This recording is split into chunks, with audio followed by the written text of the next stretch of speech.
Hey guys, how are you all? I hope you are fit, fine, and healthy and preparing well for your upcoming examinations. This is Sid Sigarwar and welcome to MIQ Education.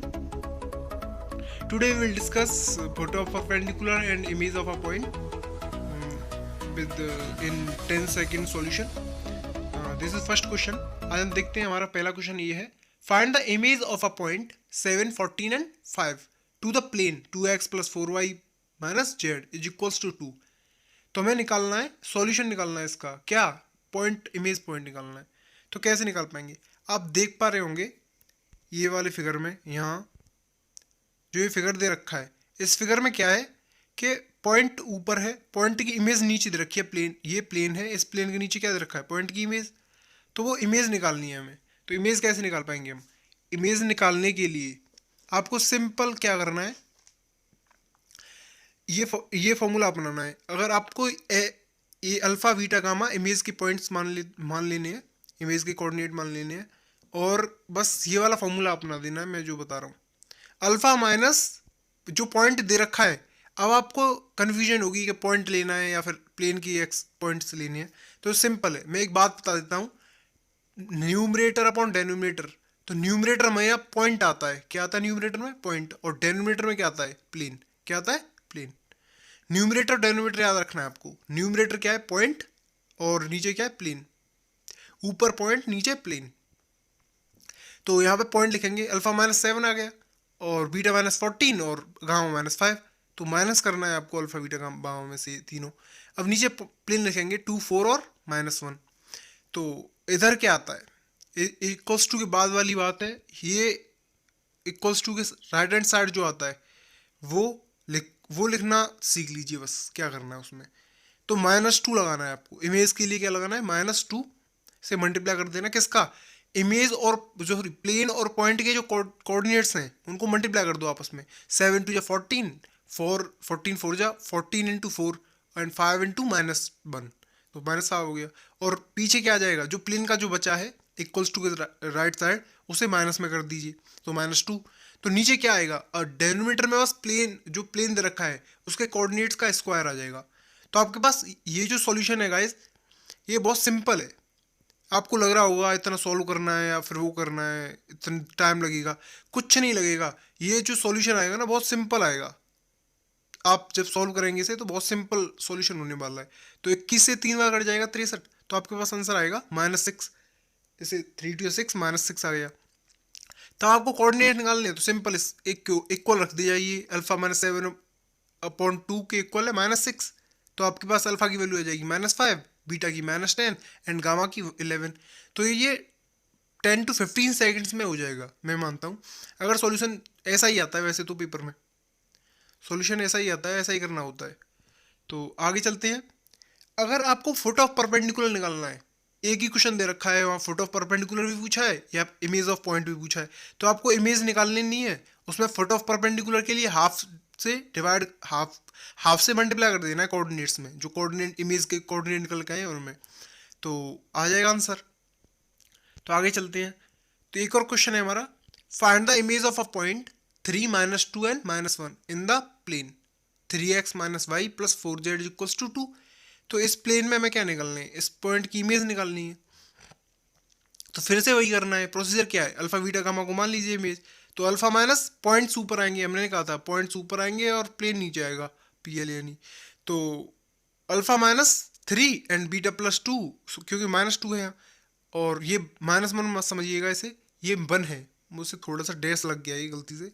तो gamma -1, तो upon में क्या जाएगा? 3 -1 और 4। तो equals to में क्या आएगा? हमें क्या निकालना है? इमेज निकालनी है ना, तो -2 आ गया। और क्या करना है? प्लेन और उसके पॉइंट, जो पॉइंट दे रखा है और जो प्लेन दे रखा है उसके कोऑर्डिनेट्स का मल्टीप्लाई, 3 3 या 9, -1 × -2, 4 × 1 एंड -2, जो इक्वल्स टू के राइट हैंड साइड दे रखा है उसे लिख देना माइनस में। अगर अगर यही चीज़ लेफ्ट में लिखी होती इक्वल्स टू के 2, तो ये as it is with sign आ जाती। अगर ये माइनस साइन होता तो माइनस आ जाता, प्लस होता तो प्लस आ जाता। तो अपॉन में क्या आने वाला है? डेनोमिनेटर में जो आएगा वो क्या आएगा? जो प्लेन दे रखा है उसके कोऑर्डिनेट्स का स्क्वायर, तो 3 स्क्वायर -1 स्क्वायर एंड 4 स्क्वायर। तो यहाँ से हमें ये निकालने के बाद अपने यहाँ पे भी देखा कि आपके यहाँ पे भी काट काट मतलब क्रॉस करके इसे डिवाइड करके तुम्हारे पास सिंपल बच रहा है, -1 बच रहा है। तो आप पुट कर देंगे इन तीनों की जगह, तो अल्फा की वैल्यू 0 आ जाएगी, बीटा की वैल्यू -1 एंड गामा की वैल्यू -3। अगर आपकी कैलकुलेशन बढ़िया है, आपके प्लस माइनस बहुत अच्छी तरह से कर लेते हो, आप बहुत तेज़ी से कर लेते हो, तो आपके लिए 15 सेकंड या 10 सेकंड में होने वाला क्वेश्चन है। इससे इतने टाइम से आप आसानी से एयरफोर्स में से सॉल्व कर सकते हैं, एनडीए में कहीं पे भी सॉल्व कर सकते हैं इसे आसानी से। और फोटो परपेंडिकुलर के लिए वही, इसे आधा कर देना है, जो इमेज आई उसकी पॉइंट मतलब जो पॉइंट आई इमेज वाला, उसे आधा, उसके कोऑर्डिनेट्स को आधा कर देना है, तो आपको फोटो परपेंडिकुलर मिल जाएगा। आगे चलते हैं एक और क्वेश्चन की तरफ। Find the image of a point having position vector. अगर आपको वेक्टर फॉर्म में दे रखा हो पॉइंट और प्लेन दोनों, तो आप तब कैसे निकाल लेंगे गाइस? आपको सिंपल है, पहले जो पॉइंट दे रखा है वेक्टर फॉर्म में या प्लेन दे रखा है वेक्टर फॉर्म में, उसे कोऑर्डिनेट फॉर्म में बनाना है, कार्टेशियन फॉर्म में बनाना है, मतलब कोऑर्डिनेट फॉर्म में बनाना है। सॉरी गलत लिख दिया, कार्टेशियन फॉर्म कोऑर्डिनेट फॉर्म होता है, कोऑर्डिनेट फॉर्म में बनाना है। अगर आप कोऑर्डिनेट फॉर्म में बना लेते हैं तो आप सिंपली सॉल्व करते जाएंगे इसे। तो ये क्या आ जाएगा आपके पास 1 3 4, और यहाँ पे क्या आ जाएगा 2x - y + z + 3। अगर किसी को नहीं पता तो सिंपल है, अगर आपको पॉइंट को कोऑर्डिनेट फॉर्म में लिखेंगे तो यहाँ क्या है, i के साथ क्या है 1, जो इनके साथ कोफिशिएंट्स हैं विद साइन, जो इनके साथ कोफिशिएंट्स हैं i j k के साथ, तो उन्हें लिख देना है आपको, बस वही है, वही आ जाएगा कार्टेशियन फॉर्म। तो यहाँ पे वही सिंपल प्रोसीजर अपनाना है। तो आपको सॉल्व करके क्या मिल गया -2, यहाँ से सॉरी -2 मिल गया। यहाँ पे -2 मिलने के बाद अल्फा की वैल्यू निकाल लेंगे -3, बीटा की वैल्यू 5 और गामा की वैल्यू 2। तो वही प्रोसीजर है, क्या करना है, ये सब लिखे अल्फा -1, ये ऊपर क्या आता है, न्यूमरेटर में पॉइंट आता है, और डेनोमीटर में क्या आता है, डेनोमीटर में प्लेन आता है। तो alpha -1, beta alpha -1, beta -3, gamma -4/2 -1 और 1, ये यहाँ से आई डेनोमीटर वाली। तो यहाँ क्या है, राइट हैंड साइड क्या आता है -2 और 2, और ये क्या है प्लेन ऑफ पॉइंट का मल्टीप्लिकेशन, तो 1 2 जा 2 और 1 3 सॉरी -1 3 और 4 × 1, तो ऐसे आएगा। और यहाँ क्या रखा +3, तो +3 आ जाएगा, ये +3 आ जाएगा। तो यहाँ पे आपको सॉल्व करने के बाद -2 बचा, तो आप कोऑर्डिनेट निकाल पाएंगे, तो इमेज निकल आई। तो फुट ऑफ परपेंडिकुलर के कोऑर्डिनेट निकालने हैं, तो सिंपल हाफ कर दीजिए इन्हें। आगे चलते हैं लास्ट क्वेश्चन की तरफ। Find the foot of perpendicular. यहाँ क्या निकलवा रहा है, डायरेक्ट आपको फुट ऑफ परपेंडिकुलर निकलवा रहा है। पहले अगर आपको डायरेक्ट फुट ऑफ परपेंडिकुलर निकलवा रहा हो तो आपको क्या करना है, वही simple alpha beta gamma foot of perpendicular मान लेते हैं, और वही नीचे ऊपर प्लेन, ऊपर क्या है पॉइंट का चक्कर, नीचे प्लेन का चक्कर। पॉइंट का चक्कर हमेशा न्यूमरेटर से होता है, जो पॉइंट होता है वो अपना चक्कर चलाता रहता है किससे, न्यूमरेटर से, और जो प्लेन है वो किससे चलाता रहता है, डेनोमीटर से। ये आपको याद रखना है। तो न्यूमरेटर अपॉन डेनोमीटर क्या होता है, point upon plane, point upon plane, point upon plane, plane. तो पॉइंट अपॉन प्लेन का चक्कर याद रखना है बस यहाँ से। अब क्या आएगा, जो सॉल्यूशन के बाद इक्वल्स टू के बाद जो आने वाला नंबर है वो क्या आएगा, -1।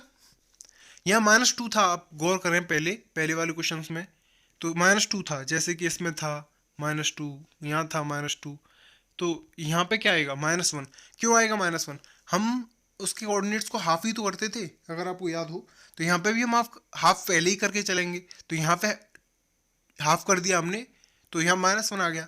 तो वही प्रोसीजर, ऊपर पॉइंट और प्लेन के कोऑर्डिनेट्स का मल्टीप्लिकेशन, नीचे जो प्लेन है उसके कोऑर्डिनेट्स का स्क्वायर। तो आपके पास सॉल्यूशन के बाद क्या मिलेगा, -1। तो अल्फा की वैल्यू 1 मिल जाएगी, बीटा की वैल्यू 3 मिल जाएगी और गामा की वैल्यू 0। तो ये कोऑर्डिनेट्स किसके हैं, फुट ऑफ परपेंडिकुलर के। अगर आपको यहीं से इमेज ऑफ पॉइंट निकालना है तो डबल कर दीजिए, बस 2 6 0 आ गया। तो इतना सिंपल है कि आप आसानी से सॉल्व कर सकते हैं। अगर आप, मैं सोच रहा हूँ कि मतलब मैं मानता हूँ कि अगर 15 से 20 क्वेश्चन आप इस तरीके से सॉल्व कर लेते हैं तो आप 10 या 15 सेकंड में आंसर निकाल पाएंगे। ये मेरा वादा है आपसे। तो आई होप आपको ये वीडियो बहुत अच्छा लगा होगा। तो अच्छा लगा हो तो लाइक कर दीजिए, हम ऐसे ही ट्रिक्स लाते रहेंगे, आप सपोर्ट करते रहिए। Thanks for watching and also subscribe to MIQ education.